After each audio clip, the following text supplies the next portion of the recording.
ഞാൻ മനസ്സിലാക്കുന്നത് BJP നേതാവ് രാധാകൃഷ്ണ മേനോൻ ഉൾപ്പെടെയുള്ളവർ അവർക്കൊപ്പമുണ്ട്. അരുൺ, അദ്ദേഹത്തിൻ്റെ അനുഭവങ്ങൾ ചോദിച്ചോളൂ.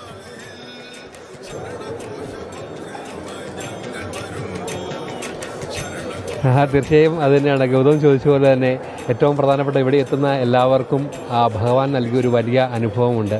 ആ അനുഭവം തന്നെയാണ് വീണ്ടും വീണ്ടും വീണ്ടും ഇങ്ങനെ എത്താൻ ഇവിടേക്ക് പ്രേരിപ്പിക്കുന്നത്. പിന്നെ ഈ ഒരു നിമിഷം ഇവിടേക്ക് എത്തുക എന്നത് ഒരു മുൻജന്മ ഭാഗ്യം, പൂർവ്വജന്മ സുഹൃത്തം അതല്ലേ? തീർച്ചയായിട്ടും സ്വാമി ശരണം. മകരവിളക്ക് ദിനത്തിൽ, പ്രത്യേകിച്ച് ഈ സുദിനത്തിൽ അയ്യപ്പസ്വാമിയെ ദർശിക്കാനും ഒപ്പം വിളക്ക് ദർശിക്കാനും കഴിയുന്ന ഒരു മഹാഭാഗ്യമാണ്.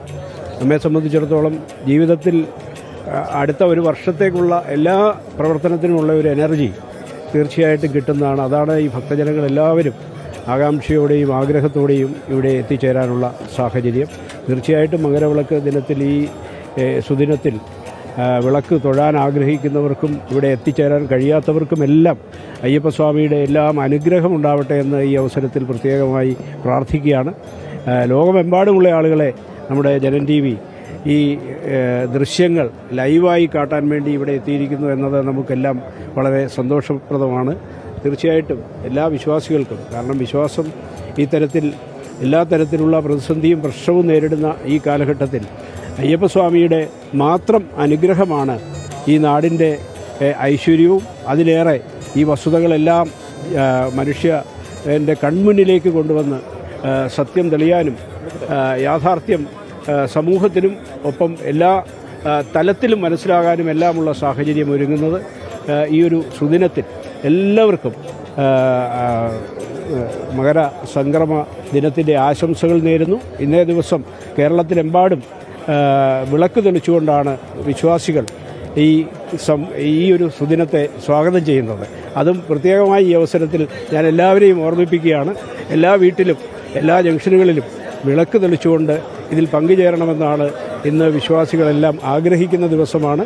ആ തരത്തിൽ ഇന്നത്തെ ഈ കാലഘട്ടത്തിൻ്റെ ഈ ദിവസത്തിൻ്റെ പ്രത്യേകത കൂടി ഉൾക്കൊണ്ടുകൊണ്ട് എല്ലാ വിശ്വാസികളും തയ്യാറാവണമെന്നുകൂടി ഈ അവസരത്തിൽ പ്രത്യേകമായി എല്ലാവരോടും അപേക്ഷിക്കുന്നു. സ്വാമി ശരണം. തീർച്ചയായും അത് തന്നെയാണ് എന്തായാലും പറയാനുള്ളത് തന്നെയാണ്. എന്തായാലും ഈ ഒരു വലിയ തിരക്ക് ശബരിമല സന്നിധാനത്തുണ്ടാകുന്നത്, എന്തായാലും കൂടുതൽ ഭക്തരൊക്കെ തന്നെയും ഇങ്ങോട്ട് എത്തുന്ന ഒരു സാഹചര്യമുണ്ട്. എന്തായാലും ക്രമീകരണങ്ങളൊക്കെ ഇങ്ങനെ നടന്നു വരികയാണ്. എന്തായാലും ഒരുപാട് ഭക്തർ ഇനിയും വരുന്ന വഴികളിലൊക്കെ തന്നെ ഈ തിരുവാഭരണ പേടകം കണ്ടുകൊണ്ട് കാണാൻ പറ്റുന്ന ഇടങ്ങളിലൊക്കെ തന്നെ ഈ മകരവിളക്കും മകരജ്യോതിയും കാണാൻ പറ്റുന്ന ഇടങ്ങളിലൊക്കെ തന്നെ ആ ഭക്തരെ കൊണ്ട് നിറയുന്ന ഒരു സാഹചര്യമുണ്ട്. എന്തായാലും എല്ലാവർക്കും അങ്ങ് കുറേ വർഷമായി ഇവിടേക്ക് എത്താറുണ്ടല്ലേ? തീർച്ചയായിട്ടും എല്ലാ വർഷവും ഇവിടെ എത്താൻ പരമാവധി പരിശ്രമിക്കാറുണ്ട്. കഴിഞ്ഞ കുറേ വർഷങ്ങളായി തുടർച്ചയായി ഈ ദിനത്തിനിവിടെ എത്താൻ അയ്യപ്പൻ്റെ എല്ലാ അനുഗ്രഹവും ലഭിക്കാറുണ്ട്.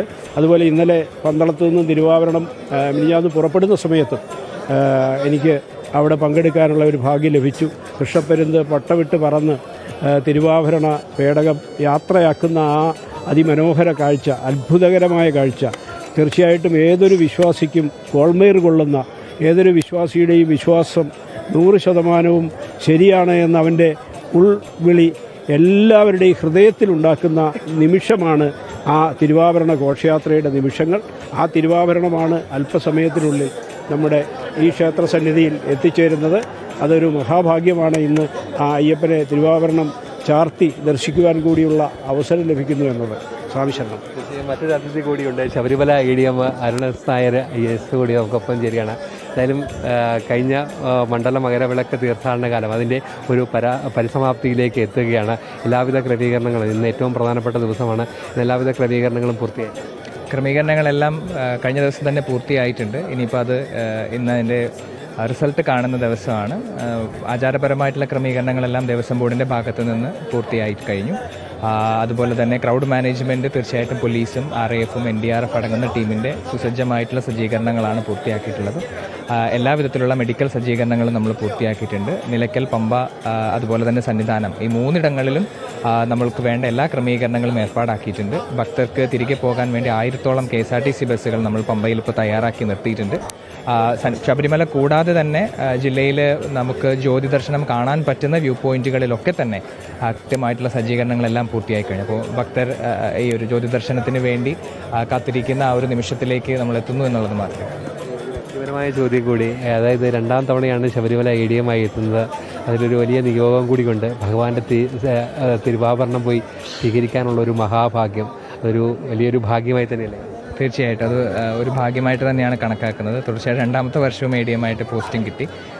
തങ്കയങ്കിയും അതുപോലെ തന്നെ തിരുവാഭരണവും ഏറ്റുവാങ്ങാനുള്ള ഒരു ഭാഗ്യം കൂടി കിട്ടിയിട്ടുണ്ട്. അത് വ്യക്തിപരമായിട്ട് ഒരു ഭാഗ്യമായിട്ട് കാണുന്നു. വളരെയധികം നന്ദി ഈ തിരക്കുള്ള സമയത്ത്.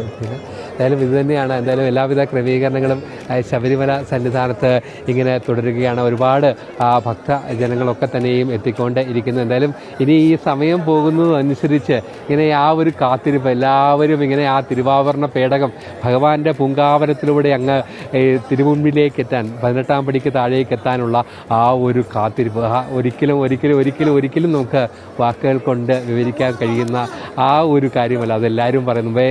എം ജി രാജമാണിക്യം പറയുന്നത് എങ്ങനെയാണ് നമ്മൾ ഈ ഒരു അനുഭവം വിവരിക്കുക അല്ലേ?